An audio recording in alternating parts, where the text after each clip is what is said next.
humans, and all those folks watching at home.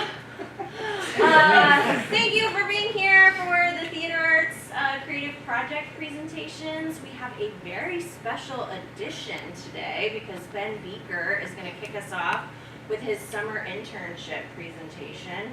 And then we have 3 senior creative projects. Emily Enlow, Jax Pratt, and Anna Bowman will be in this first session before the lunch break. I'm so happy to have you all here. If I could ask, if you're only here to see one person, which I hope you're here to see all of them, but if you're only here to see one, if you'll wait until the project is totally done and exit between the transitions, that would be most helpful. I do just want to take a moment to acknowledge that the land that we are on is the traditional land of the Cherokee, as well as a place that the Catawba peoples came to look for food as well. I think it's important that we start our presentations today just acknowledging that the land that we are on was also cultivated by enslaved persons as well as the indigenous people on this land. So we can just take a minute of reflection on that, and that we benefit from their systemic loss of land as well. Great. So please make sure you silence all your cell phones. And we're going to get started with Ben Beeker.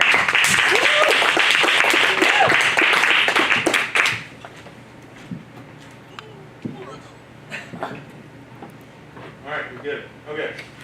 Hello, everyone. My name's Ben Beeker, and hold on. Go ahead and go to the first slide. Well, this is Page to Screen, an internship in script development. A firmly engaged presentation by Ben Beeker. But you already knew that. All right, introduction. So the person. This is a dope pick, isn't it? I'm a junior at Furman University. I'm a theater arts, Japanese studies major as of now. I'm a Duke scholar, and I'm a now it's a 3-year member of the 2 completed year member of the Furman men's basketball team. And so I'm really interested in film and film studies and hope to pursue one day a career in filmmaking. Kind of some opportunities outside of Furman. Well, it's inside Furman, but off campus, and that's kind of what led to what's happening now.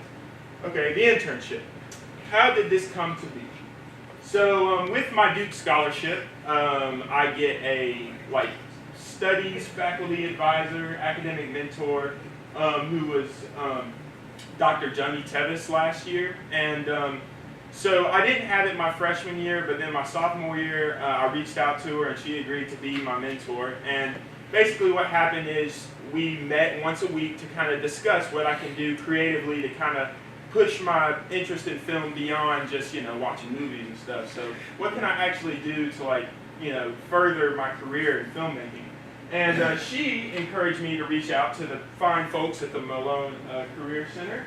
And actually, Mr. Andy Coe, who's in attendance today, was yeah, okay. So he encouraged me to, I reached out to him and said, is there anyone like this upcoming summer who I could, intern with and kind of get some firsthand experience? And luckily, he knew a guy by the name of Chris White, who is pictured right here. Who he's good friends with, and he's a local filmmaker in Greenville, and he actually has just come off making his first feature, well, it's not his first feature length, but it's his first widely distributed feature length film, and he just come off of making a feature, so called Electric Jesus, and so I was like, awesome, this is great, let's do it. And so I met with Chris, I talked with him over the phone because it was still kind of COVID times, and so we talked a couple times, then I met with him in person, and we agreed that we wanted to do something, but we weren't quite sure what we wanted to do yet. But we knew that the goals of the internship in the summer were going to be experience, because in the film industry, experience is honestly key. you know, you can know so much like going into it, but unless you have experience on a film set or with film production, it's kind of hard to really dive in and really you know, be successful. So experience was a big thing. And then primarily it was understanding the early stages of development for a film. So this is like development, it's the kind of the workings coming together, not necessarily pre-production is when you start like actually taking the steps to start producing the film, but it's just getting, you know, the script together, getting the people you kind of want involved, getting a financial backing. This kind of development stage is kind of understanding that. And then I did get some firsthand experience on a film set as well as part of this internship. So that was really beneficial. Okay, the project. So in 2001, Pat Conroy, who you probably, you know, were in the South, and people are probably pretty familiar with him, but if you're not, he's a popular Southern writer, and he wrote some books. He wrote The Great Santini, Prince of Tides, and several other books. Those are the two I can think of off the top of my head.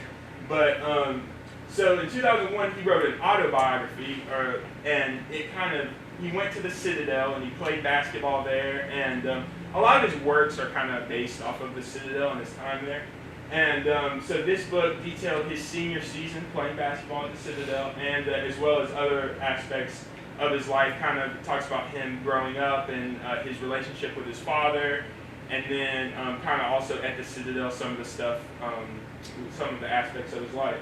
And so Chris actually is involved kind of with the rights to this book, and so it's probably a project that's 2 and 3 years in the future, actually like writing the screenplay, but he wanted to go ahead and work with me to like start developing what the story would look like and what the script would kind of look like, and do some research on it, so we would already have it if the project, you know, does come to fruition in the future. So that's basically what we did. We developed a story and a pitch for the screenplay. Okay, so the process. Developing the story. So the first step, and this was like the first thing he told me, he handed me a copy of the book, and he said, I need you to take this and cut the spine off of it, so literally breaking down the book into like pages, so we could separate the pages out physically in order to like divide the chapters. So funny story, I did. I came in here, it was like in June, and Alan and Rhett were in the shop, and I said, I need to cut the spine off of this. And they said, cool, and then we, you know, cut the spine off of the book, which was a, you know, kind of cool thing. And, you know, it felt a little wrong, but, you know, it was still cool. Anyway, so we did that, and the purpose of that basically is the first step is, you know, having read the book, I had to go by chapter and break it down and write down basically anything that could be a movie scene. So literally I went down, and that's what this is. This is in my notes on my laptop. I literally went down, and anything that you could form a scene out of in a movie, I picked it out. And what I did is we had these like note cards about this big, and I wrote them all down physically, all this down physically on note cards, and we put them, there's a wall in Chris's house, and we literally put it up on the wall so we could see it and use it for brainstorming. So I did that, and then we kind of, okay, we've done that, we see all these movie scenes. Now we're going to go back through and look for stuff that is really important, you know, start trimming the fat. So, and especially looking for like movie moments, strong moments that could have in the film. Because, you know, when you think about it, a lot of films, you don't really necessarily remember the whole film, but you remember these moments from the film. So we're looking for those strong movie moments. So we went and we kind of figured out our top 10 scenes, like the top 10 kind of most impactful, most resonant scenes. And we came like and met with each other and kind of went through them. And you know, the whole goal of this is kind of what do we want this story to be? Because the book, it's got a narrative, but the narrative is a little like all over the place because it's a memoir, and Pat Conroy, one of the strengths he has as a writer, I think, is he can go into just such amazing detail and world building and everything, and that's amazing, but with a movie, we need a strong central narrative to tell this story, and we need to, you know, cut a lot of stuff out and kind of figure out, okay, all this stuff is great, but like, what do we need to keep in a 90 to 120-minute movie? So this is kind of the final kind of narrative that I came up with, and this is actually a slide. I'll talk about it later, but I pitched the movie to a group of like executives. Like it was like kind of a practice pitch, and this is a slide from that pitch where I was going through the story piece by piece. And so these are the strong kind of scenes we were going for, and whenever I did the pitch, I probably spent way too long explaining the story, but so I'm not going to try and do it, but like basically it comes upbringing, goes to the Citadel, then you have some flashbacks, then you go back for the climactic scene, so anyway. Meanwhile, while I'm doing this, I'm also doing some other projects, like as part of the internship experience, just to kind of get me more integrated in the film community in Greenville. So yeah, I made a watch list of every basketball movie ever made.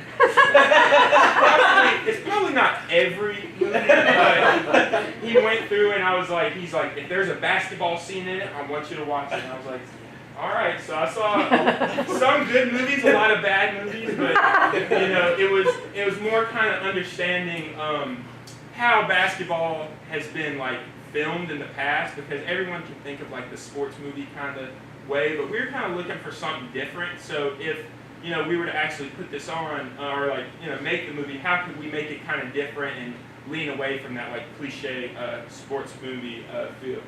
So I went, and the Mountain Pitch Fest was an event that Chris put on with some local, South Carolinian filmmakers and some of his friends. And basically what they did is it was kind of like a fun environment, a retreat kind of thing, and they had a bunch of people bringing their ideas for short films into this kind of creative like hub, and they would present them, and then everyone would give feedback. And the films were all in various stages of development. So some people just had pitches, some people had screenplays, some people had trailers, so it was all at various stages. And it was really cool to see what people are working on and kind of the creative process in its different stages, and also seeing other professionals in the field, seeing how they go about their business and how they present things. And like I said, the scripts at various stages. I got to read a script, and we went like a table read of a script, which was really cool. And yeah, so that was an awesome experience helping out with that. And then I volunteered at Reedy Reels. I was a ticket taker, but the perk of being a ticket taker is when everybody's already in, you can go in and watch the movie. So I went and we watched some local films that were on display.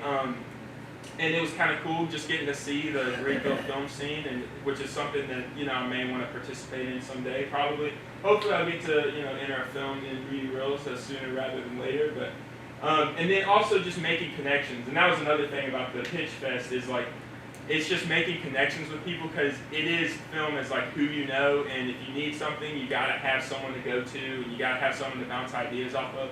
So with the Reedy Reels, like, I was standing there taking tickets, and Chris walked in, and he's like, "Oh, you gotta meet this person. You gotta meet this person. Oh, this is my intern. This is my intern." So it was cool, and you may not see all those people again, but it's it's a real small world, so you never know who you might run into later on. And then finally, we did an Electric Jesus, which is his new feature. We did a screening back in his hometown, the movie was partially based off of his youth group growing up.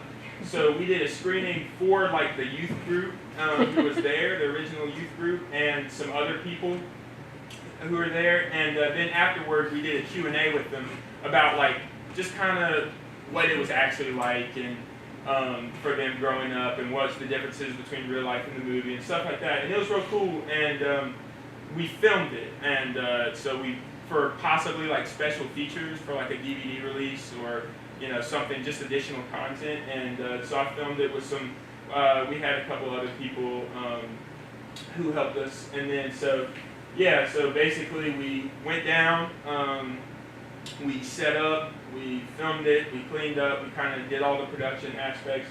And then I helped park for like 2 hours. So that was fun. And it was a funny story. It was like an open field, and there were just like kind of like trees scattered, and I had to figure out how to fit and like line up everybody. So one by one, I'd be like, all right, go park behind that person, go park behind that person. And it was honestly kind of stressful because like I was just blocking people in all over the place and just kind of creating mess. But it worked out. Okay, so research process. So we planned a trip to the Citadel, but last summer there was like a tornado that came in on the day that we were supposed to, or maybe it wasn't a tornado, it was a tropical storm. It came in on the day we were supposed to go down, so it kind of got nixed. But we were going to go and kind of tour around campus with the sports information director, John Brush, and also Margaret Evans, who was an assistant to Pat Conroy and probably knows him better than almost anyone as a writer. And she's a friend of Chris's. And we're going to go down and kind of see firsthand what we could get into in the archive and see the campus and just kind of get a feel of like what that world is like. But unfortunately it was canceled. But what I did get to do is interview T. Hooper, who was a member of that team with Pat Conroy. And he actually, in the book, they talk about his struggles because he was a sophomore on the team. And we got to interview him and at the Greenville Country Club. And it was a really cool experience getting to meet and have that primary account firsthand. Okay, so this is the practice pitch. I pitched to a group of movie executives. I developed the pitch presentation, and kind of the things I kind of had to take into consideration is like what's the appeal of this movie to a popular audience? What would the movie look like? Like how would it be shot? Where would it be shot? What kind of actor would play in the movie? And just kind of give like the people a feel of like, okay, this is a real thing. What would it look like? And I was pretty nervous during it, and it was I was having to think on my feet, and like I said, I went too long in certain parts, and it was just a really good experience for practicing in future pitches. So, and this is an example of like a pitch slide. So I was going through the characters and kind of who would play who, and so that's kind of a fun I did that. And then the other one is, this is kind of like if you're pitching it, it's like why should I invest in this movie, or you fund this movie, you kind of have reasons and you kind of go down and just give justification for it. So the conclusion, what I learned, it was mainly it's just the time involved with making a film. It really is a process that takes, like 5, 6, sometimes 10 years to do. Like it's really a heavily involved process. And you have to be prepared to with anything. Like preparation is key, and you do as much work as you can early, and that kind of helps, move the process along. And then communication is key.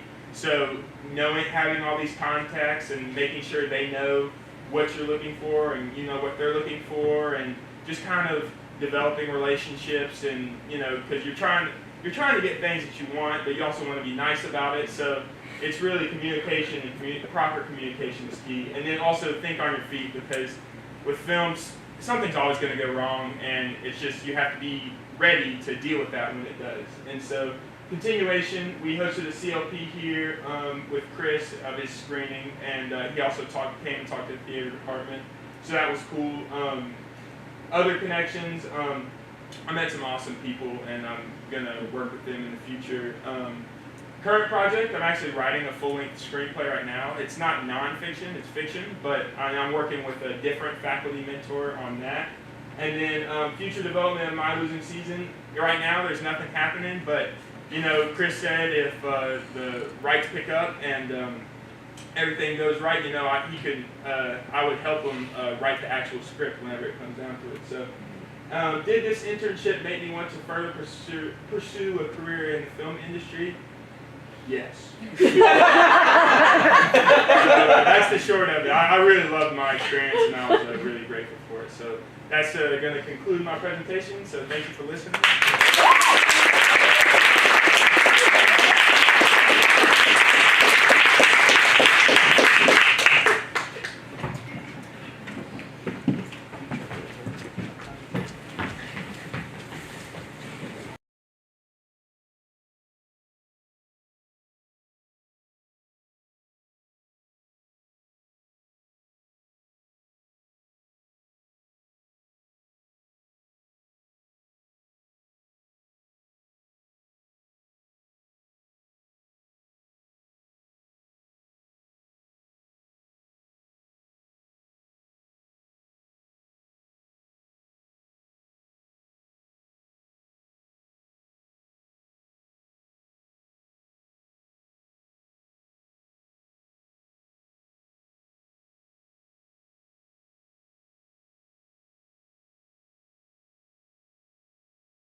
is Emily Enlow, and I am a dramaturg. But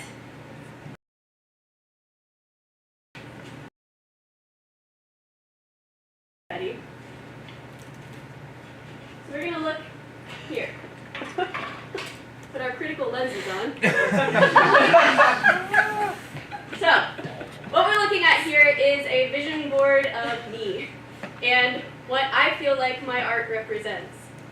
So I want you guys to take a second, look at this, and then whenever you're ready, just start spitting out what speaks to you, what stands out, any words, phrases, themes, anything like that. I'm going to come right on this board. Hats.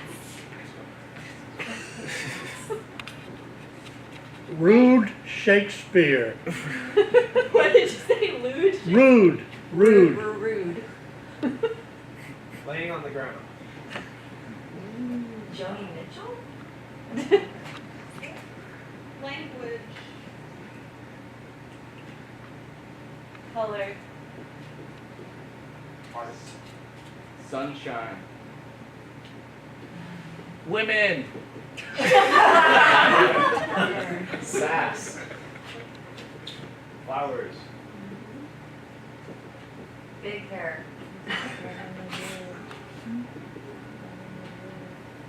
Crowds.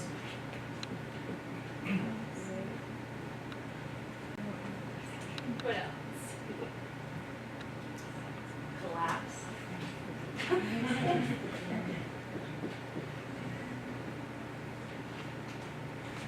Awesome. So we just dramaturged me. But I'm sure this doesn't completely answer the question of what a dramaturg is and how the heck does it apply to plays. So, dramaturgy can mean a lot of different things to different people. In fact, if you ask most theater makers, all of them will probably tell you something different. In some contexts, it's research. So the dramaturg would be responsible for compiling a packet to give to everybody in the company with context about the play, maybe a glossary of difficult terms, or maybe educational materials to give to the audience. Dramaturgs can also function in the new play development world as someone who's there to kind of mesh the vision of the playwright with the producing company to make sure that the heart of the story, the root of the story, is what we focus on. To me, a dramaturg should ideally combine both of those things in whatever setting they're in. So the dramaturg is the person in the room who asks questions of the company and of the play that lead to a clear, cohesive storytelling. The dramaturg is picking out those key phrases, key images, themes, to make sure that the focus stays at the heart of the story. But I didn't really come to that definition on my own. There were three key factors that played into my journey as a dramaturg and my definition of dramaturgy. So the first, Caroline. Hey, Caroline. Caroline Davis is the first dramaturg that I ever worked with on a production here at Furman my freshman year of John Proctor is the Villain. Caroline taught me in her theater criticism class that a dramaturg is an advocate, both for the audience and for the play itself. And that the dramaturg's job is basically to answer questions before they're even asked. Second thing are these two books by Lenora and S. Brown, The Art of Active Dramaturgy and New Play Development, which I read and studied during the Furman Theater New Play Development Lab May experience this past summer. There I learned what an active dramaturg is, which is basically a dramaturg who's in the room, present, asking questions, provoking discussion, and being there during the whole process, not just at the beginning and not just at the opening of the show. And the third thing is COVID. And now I know we're all probably tired of hearing about sad parts of COVID, the things that it took away. So I want to focus on something that it gave me, which is time to reflect. Before the pandemic, I thought I had to choose one thing to be. I came to Furman my freshman year knowing in my gut that I wanted to be an actor, and then I spent my whole freshman year in tech blocks, working backstage, with the exception of John Proctor as the Villain. I had 2 lines in the show, but I had a great time. It was my first experience with a new play development process, and like I mentioned earlier, my first experience with a dramaturg. And though I didn't know it at the time, it sent me on this journey to becoming a dramaturg myself.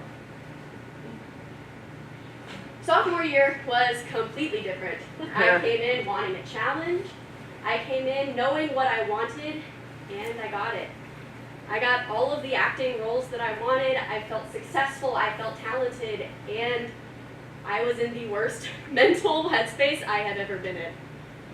I was overworking myself, not taking care of myself in the ways that I should, and it wasn't sustainable. Then COVID came along and sent me home, away from the thing that I loved and the thing that was exhausting me. And when acting finally came back to me in some capacity in the fall of 2020, it wasn't the same. It felt kind of empty, and I didn't feel really in it because I wasn't with people. So that emptiness led me to throw myself into theater criticism and into my directing class. And by taking that step back from acting, I rediscovered why I like theater in the first place. I rediscovered that theater gives us stories that we all get to interpret in whatever way we choose. We see these stories up here and we might see ourselves, or we might see things that we never want to be a part of, or we see things that we see our friends in and get to know them a little bit better through that. What mattered most to me was not what I was doing, it was that I was there, and that I was telling stories I cared about. So I came back, and I got to be the assistant director and dramaturg in my first real production experience. Our first in-person performance post-COVID was Anonymous by Naomi Izuka. It was cold. We were out in the amphitheater, and there was a lot to complain about, but I felt more connected to the story than I ever had before. And I realized that that's what I wanted to do. I wanted to tell those stories that I felt connected to and that I cared about. So that's what I did. I told a new story written by one of my best Furman friends.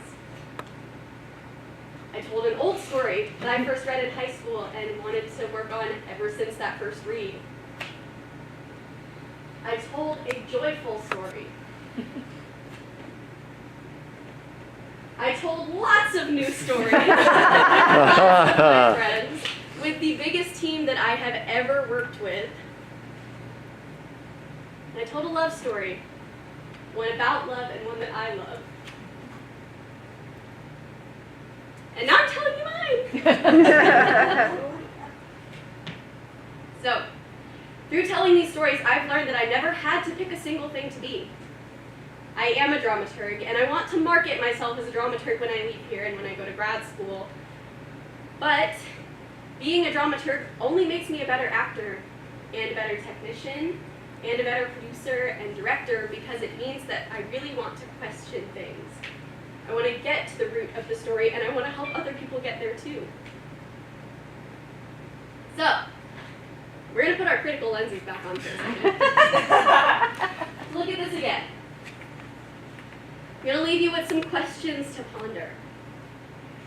Think back to these original answers that we gave at the beginning. Do they ring true? Is there anything new that you see in this now that you've heard the bigger story behind it? If you were to do this activity yourself, what would you put up here? How would you define yourself or your art? What would you want people to take away from it, and what do you think they would? Now, I don't know what you guys are going to take away from this. You might only remember the silly classes. But what I would want you to remember and take away are these two things. First, dramaturgy is a thing that a lot of people outside of the theater world don't really have a word for, but it's something that all of us, either as storytellers or story consumers, do pretty regularly. So when you find a story that you love or one that you hate, pick it apart like this. Figure out what stands out to you, what resonates with you, what themes are there that make you either love it or hate it. Find the root of it.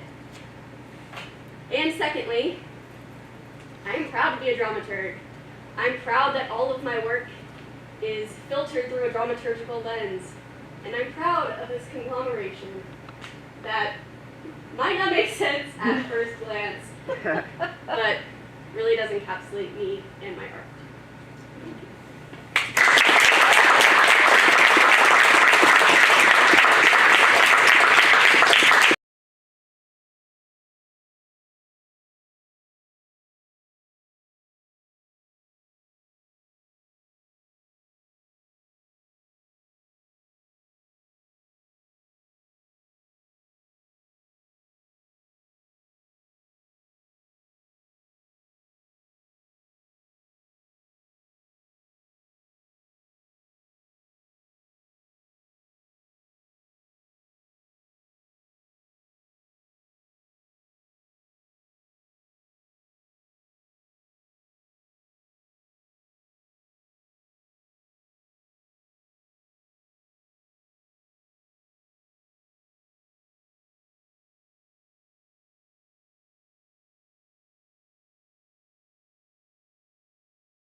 Oh God, I got the presentation today. I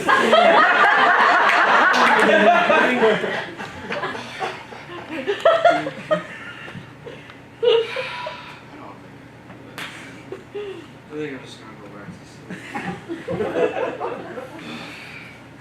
Oh, you're not good.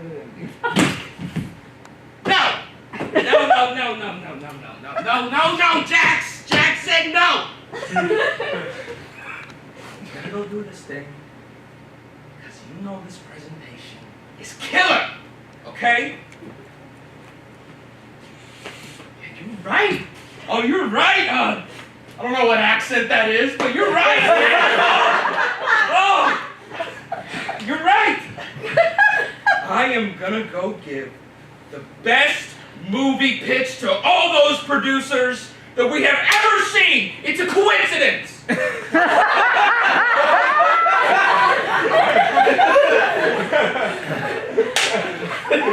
know what? I'm not gonna sit around anymore, okay? I'm gonna go make stuff happen. I'm gonna make stuff happen, and you know what I'm gonna do with it? I'm gonna play some music. Because I cannot just be sitting around all day, not giving the world my great ideas. I have so many great ideas. Now, shall sing. Staying home, living day by day. Maybe staying but it can't be color. Saying things only black and gray. When the world is alive with color. Doing just as your neighbors do. Maybe wise, but it ain't so clever. Every man has a dream or two. Let them go when they're gone forever. Out there somewhere, just out of sight. In that world that's shining with light. Paint each man alive. Got the right to stray just a bit from the straight and narrow. Shoot through the night like a flaming arrow. Turning back should the highway bend. Turning down every chance you're given.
audience who wants to say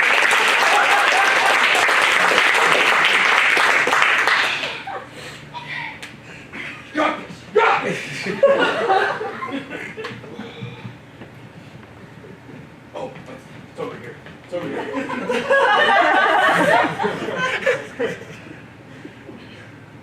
You're gonna give these executives something to buy, man. They're gonna love this stuff.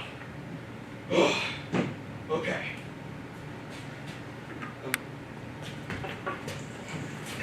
Hello.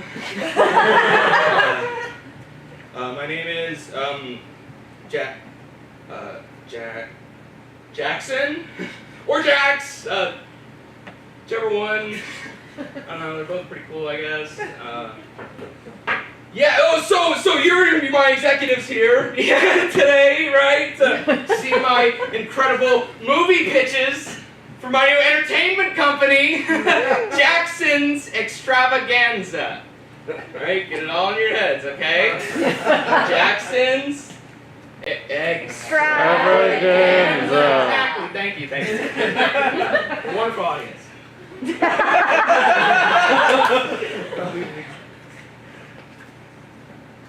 Can you see? Yes, you can see. You have eyes.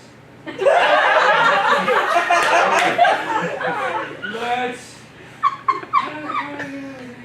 I guess slideshow, right? Yeah, play from start. Okay. All right. Jackson's Extravaganza. Jackson. I see no weird things there at all. You know, both the same name. And what is Jackson's Extravaganza? That is an incredible question. Thank you for asking it.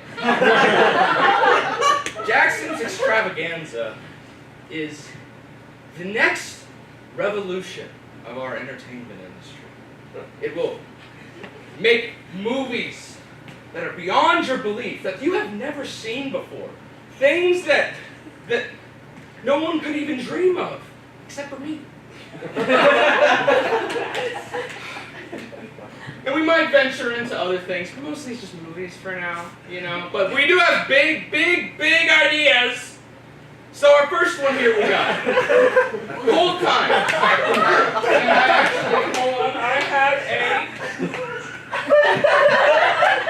I have a poster that poster.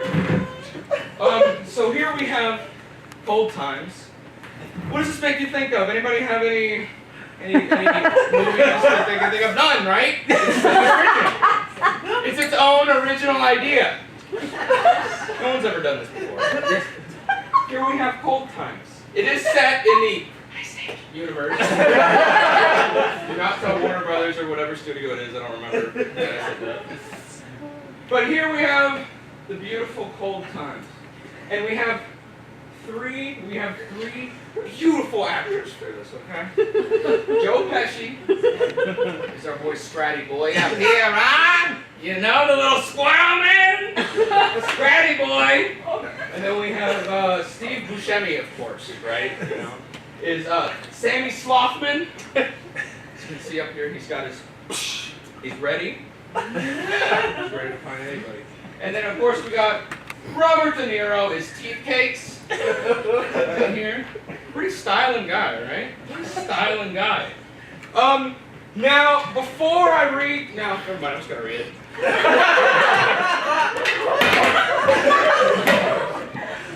Tales old this time. Story for the ages. And no, I didn't just copy the summary from Ice Age and then make it cooler.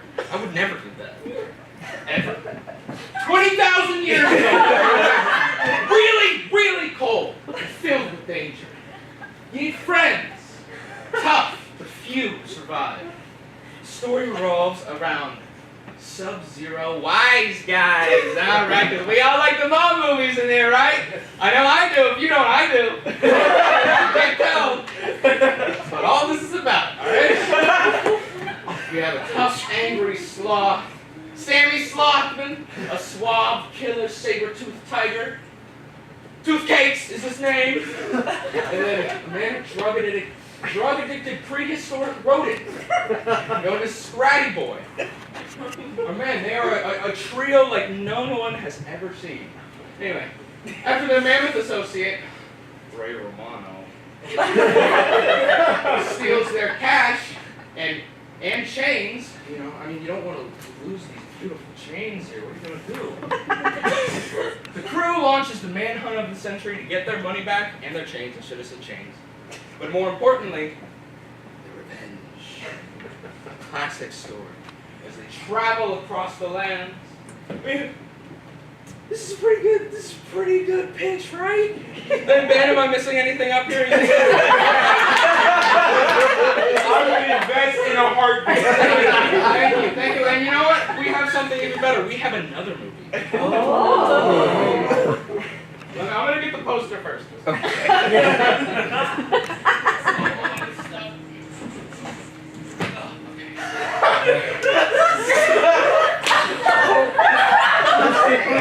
The Swamp Father. The Swamp Father. Again, totally original idea. We have Sal Shrinkington, of course, played by James Gandolfini. We're bringing it back from the dead, folks. It's happening. We got the money now. With your investment, we can do it. We have beautiful Lorraine Bracco as Francesca. It's an F name, you know, it goes with Fiona, of course. Lord Calamari, you can see his beautiful locks here. We have wonderful, wonderful Joe Pesci again. Had to put him in twice. It's just that good. And then Willem Dafoe as Horse, which is my favorite casting choice. Let's get into the story a bit, guys. I wonder if you guys can figure it out on your own beforehand. But let's see. Again, a tale as old as time, a story for the ages! A young ogre named Sal grows up in the swamp mob and works very hard to advance himself through the ranks. He enjoys his life of money and luxury in his big swamp land. You know, his big swamp! Is oblivious to the horror that he causes. After befriending a drug-dealing horse, he develops an addiction and becomes the target of the local lord's war on drugs. Guys, this is all contemporary, like, real societal ideas coming in here. From Shrek! The Swamp Father! Things quickly become even more dangerous for Sal as he falls in love with the Lord's bride-to-be. We all know Shrek, best movie ever. But this is a wise guy version, okay? And this is my whole pitch. Is this, okay? Yes, these wonderful. Yeah, we'll talk about this in a second. I know who else, so it's not even a question, right?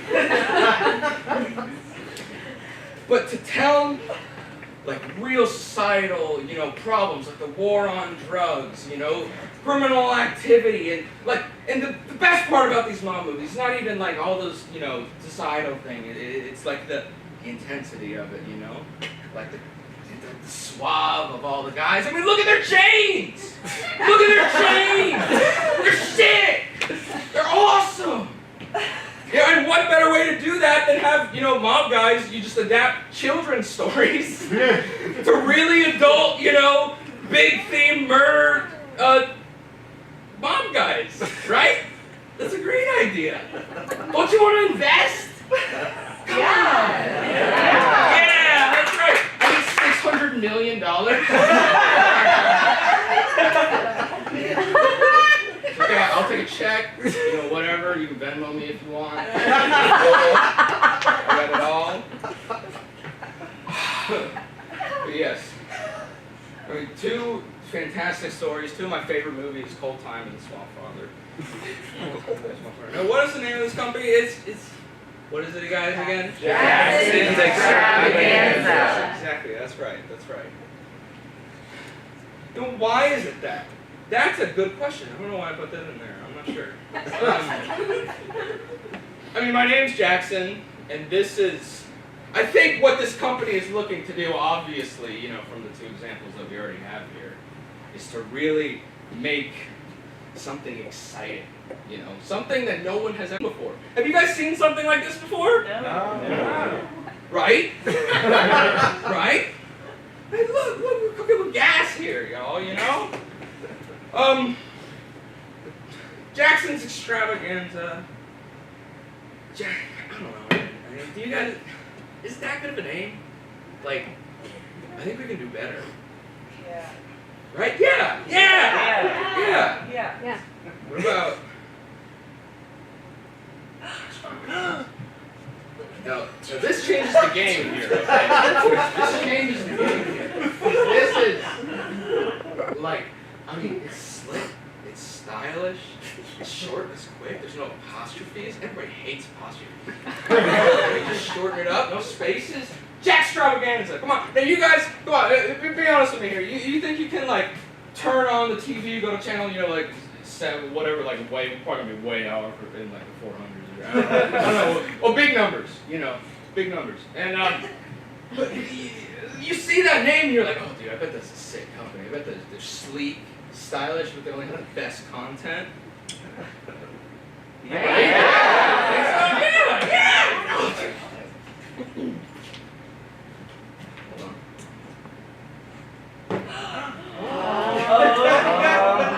Wait, did I already make this decision and I just forgot?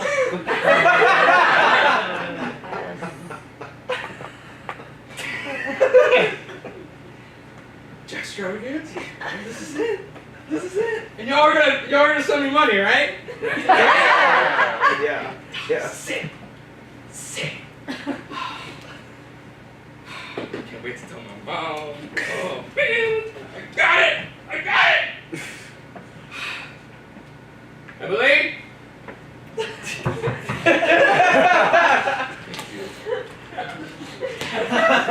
You get the lights. I don't want to be this person exactly. This. Sorry, I'm indifferent. This is. I mean, it's pretty cool. But I mean, I could do a lot better. And I think it's just wrong timing, you know what I mean? But I think there is something like within all of this, even though these are pretty, I mean, you don't have to, you know, censor yourselves. This is pretty bad, right? And it's kind of bad. Like, it's a little, I don't think that I could really actually sell this. I mean, it'd be sick if I did. Maybe I could do like a YouTube series or something. The Swamp Father, old times. I spent a lot of time photoshopping those guys.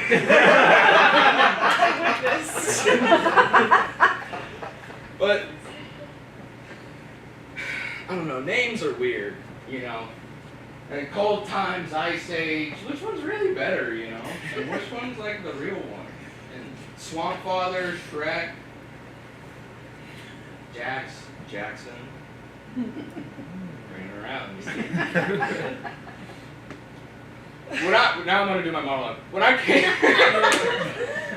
to Furman, or when I was signing up for, hold on, we're gonna see if this goes poorly. I have pants on under this.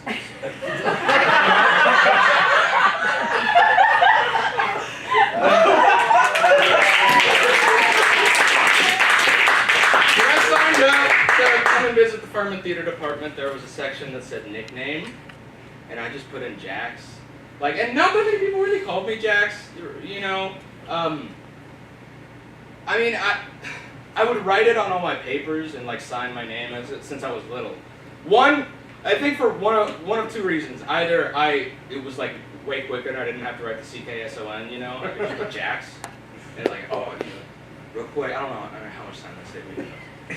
But the other reason I think that I did it is because it was cooler. I don't know. I mean, even if I didn't even if I wasn't called by that, you know, Jax with like the X, you know, nobody's got an X in their name. I mean, I'm sure sorry if anybody has that. But sorry. But I don't know. No one really ever called me that until I came to Furman on the visiting day, and there was a name tag for me that's printed for me that said Jax, and I was like, oh, you know, maybe I'll try that. I don't know. And this is a good slide. I know. And I think I don't know. It was very important for me. I feel like, and I'm still not sure exactly which one I should go by, but I don't know. I've felt more since I've been called that by some people, and I'll also still go by Jackson. You can call me whatever you want. I really don't care. But I don't know. I felt more colorful, and it might just be because it's coincided with doing the theater major here at the same time that I went through that name change. But I felt more creative, obviously, as you can see. I mean, what creative person wouldn't come up with cold times? But I felt more creative, more colorful, more, I don't know, like interesting, but also a little bit more manic and a little less like on it, a little less on the ball, but more, I don't know, very flowy, very chill, very dude, what's up, like. And I felt like it was important for me, but I also think I need to choose one. So I'm actually going to take a vote right now. Who thinks that I should go by Jackson? Raise your hands. I'll count them up. Anybody? No hands? Okay. One. Who thinks I should go by Jax? Raise your hand. Okay. Sick. I'm not listening to any of y'all. I'm still going by vote. They're both a part of me. We are one and the same. And I can be Jackson and Jackson at the same time. I could just put it like in little quotes, like Jax. You can call me that also. That's what I go for. Thank you. Sincerely.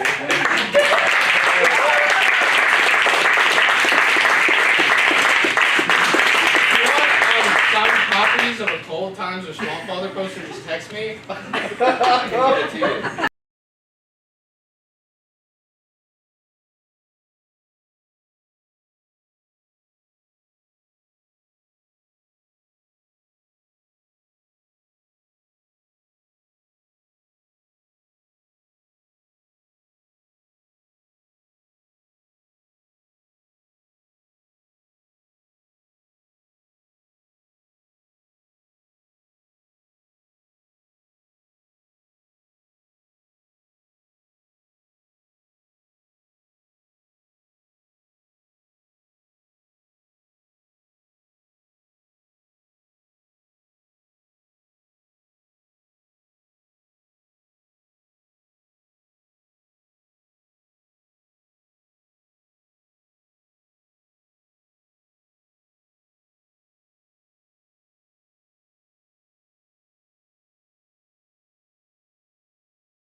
When I was a kid, I wanted a tree house more than anything. I wanted my own little world to disappear into. My parents didn't want one, so I settled for disappearing into the pages of books. Books have been my comfort and my escape since the moment I learned how to read. And though I wished I lived in the Magic Tree House, which was my favorite series as a kid because they got to disappear into the worlds I read about and could go on wild adventures, I settled for imagining these worlds instead. My love for books drove my love of stories and storytelling. I tried to write the next great American novel in my favorite Lisa Frank notebook. Then I grew up, found theater in high school, and finally was able to disappear into the worlds I love to read. I got to participate in the magical world of storytelling. When I started at Furman, I had not yet put together that you could read plays. Sure, I had read 12 Angry Men, The Crucible, and some Shakespeare in high school, but that was it. I guess I figured you only read plays when you were in them. First semester freshman year, Emily and I sat on her floor flipping through her plays to pick out scenes for Acting 1, and she handed me her Sarah Rule anthology. I had never read anything like Sarah Rule. It unearthed a whole new relationship to theater for me. We chose to submit a scene from Melancholy Play and Late, a Cowboy Song. And Megan chose Late for our Final Palooza scene. We came to love that play and started dreaming about a full production. I asked to borrow the rest of Emily's script collection and decided that I was going to catch up and read as many plays as I could my freshman year. I read all of Emily's scripts for Sarah Rule anthology, this was before I bought my own copy, Doubt. I then reached out to other friends and started borrowing their scripts as well. I read Circle Mirror Transformation, How I Learned to Drive, The Importance of Being Earnest, All My Sons, Rosencrantz and Guildenstern Are Dead. We rehearsed for my first show at Furman, The Servant of Two Masters, and I disappeared into the world of commedia and clowning for the first time. It felt so right. When I went home for Christmas break, I went to McKay's, a huge used bookstore in Nashville, and bought as many 50-cent plays as I could find. I found Peter and the Starcatcher, Indecent, Rhinoceros, Curious Incident of the Dog in the Nighttime, The Laramie Project, Who's Afraid of Virginia Woolf. Discovering Sarah Rule and Paula Vogel had the largest impact on me as a theater artist. Their plays showed me a completely new side to theater. These are the plays I want to do. I want to explore stories through movement and through abstraction. Heading back to Furman, I was cast in The Diviners as Norma, which uprooted how I had come to know myself as an actor. Before I graduated from high school, my theater teacher told me that I could never do serious characters and that I didn't have the face for film. But here I was, cast in a serious play. I was terrified. I had to sing in front of people by myself, which is still a huge fear of mine. But I did it. I proved my high school teacher wrong. I proved to myself that I could do more if I just did the things I was so afraid of. We followed that with John Proctor is a Villain, and I applied to attend the stage reading in New York with the Farm Theater. It was incredible. I saw The Ferryman, Hadestown, and All My Sons, and these productions were amazing. My first experience in a stage reading of a new play was with 2 small lines. No way! But he's our teacher! This was so exciting! Working with Kimberly Bellflower put playwriting into my mind, but it seemed impossibly big when I felt very, very small. So instead of exploring that feeling, I kept reading, trying to disappear into as many plays as possible. I read Lost Girl, Red, The Real Inspector Hound, oh, Bent, that's a hard copy, Endgame, and Equus. That one was for you. So stepping into sophomore year, I felt invincible. I felt prepared for anything. And everything went wrong. My mental health took a turn for the worst, and suddenly I found myself feeling so alone. So I threw myself into my work. I had to keep moving forward. I had never learned how to set boundaries, and so I felt incredibly guilty when asking for something. So I didn't ask for help. I just kept working. I worked myself into a rut of burnout and depression, and in the spring, I made it a goal to try to recover, to get back on track, to push myself out of my comfort zone. I was taking movement, and I loved it. It just clicked. We had auditions, and we were going to do the roles. And I wanted to be in that play more than anything. Getting cast as 25 was so exciting. I felt the character played towards my strengths as a movement actor, and it was such a challenging role. I was so excited to tell their story. Then COVID happened, and I never got to shave my head, and we went home. And opening and closing night of The Wolves happened over Zoom while I sat alone in my bedroom in Tennessee. I was heartbroken and I was alone. And I was forced to really evaluate my sophomore year in the solitude of ending it by myself. It gave me the time I needed to heal, to rest. I made the sickest island in Animal Crossing. I miss creating, so I wrote short stories, one called For the Love of God. I painted. I FaceTimed all my favorite people. I was long distance from my boyfriend, from my best friends, from my life. It was so strange. So once again, I turned to plays and books to escape from the loneliness of my reality. I read Lungs, Scissoring, At an Engine, The Women of Lockerbie, Disgrace, this is so fun, oh no. Humans, The Humans, Seminar, Straight White Men, Sense and Sensibility, Men on Boats, Ruined, Treasure Island, Passion Play. I bought every play Sarah Rule has ever written. I'm not joking.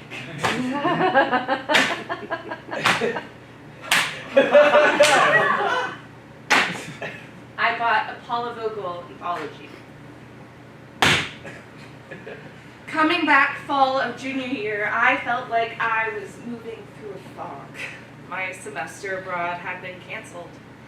None of my roommates decided to be in person, so I lived with someone who was randomly assigned to share the apartment for 4 that only I could come to live in. We were navigating Zoom theater and outdoor theater, which was exciting to experiment with, but God, I missed the stage. I assistant directed with Caroline a Zoom production of 5 beauty queens walk into a bar, which felt like we were reclaiming the narrative surrounding the election. I assistant directed Love and Information with Megan and Lily, and we worked to create compelling outdoor theater. Performing Spoon River Anthology by myself in a classroom in Furman Hall was soul crushing. These were all such wonderful creative opportunities. I felt so numb. Come spring, I was excited and grateful to have the opportunity to perform live theater on the stage again. Anonymous rehearsals were bitterly cold.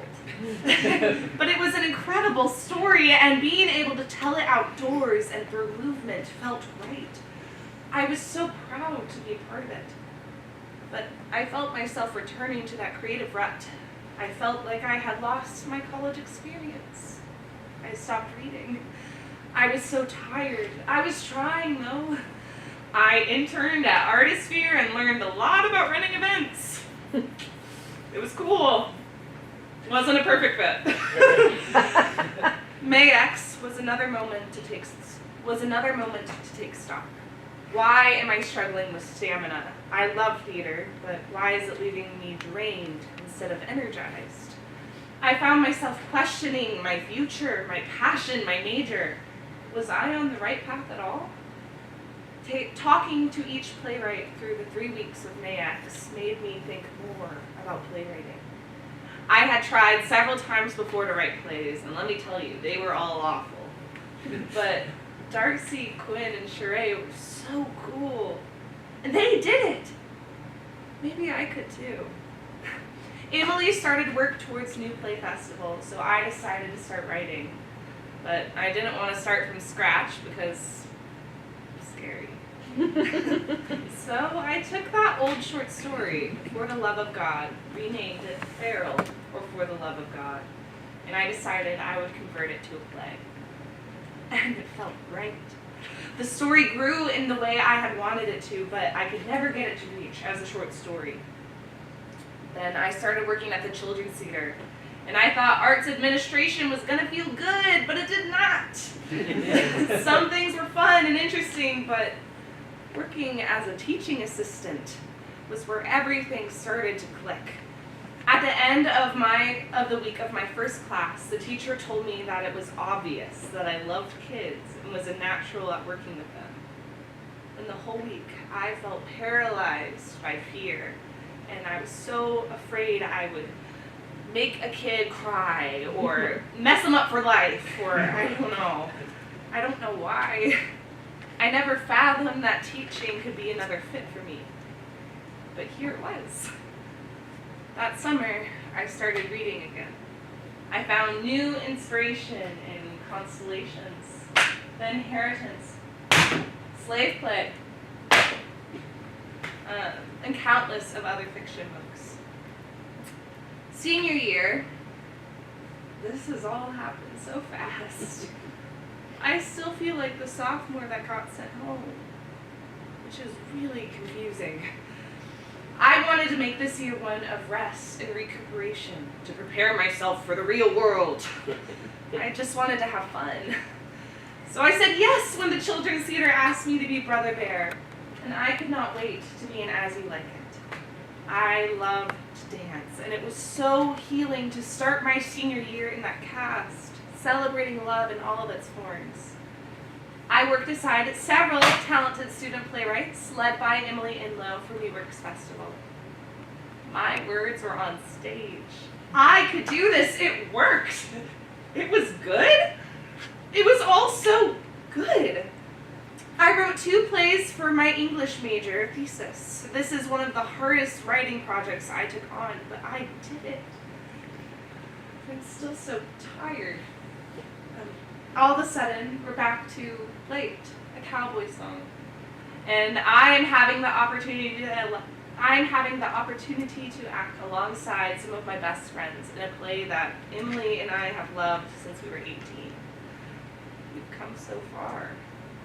We've gone through so much. But we're back, and we're creating something beautiful. It's the hardest I've ever worked on a play. I can't even count how many times I ran the play in my bedroom, or with Cole outside of rehearsal to try to be as prepared as possible. I'm so proud that we got to end our time at Furman together, celebrating storytelling with the people that we love.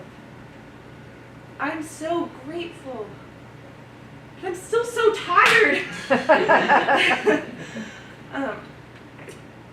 It's all caught up to me.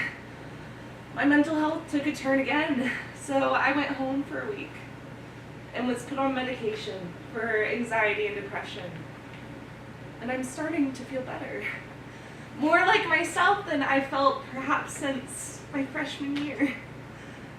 On the verge, my second to marry of the semester, Mary ends the play, choosing to move onward with her travels. To continue into terra incognita. And I will do the same.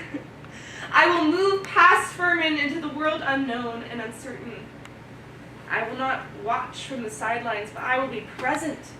I will rest. I will write. I will be a playwright a teacher, a actor, an artist. And one day, I may just build myself a treehouse. Or at least try to. It may not be in my backyard, but it will be in my words. My plays. I will write myself my own world to disappear into.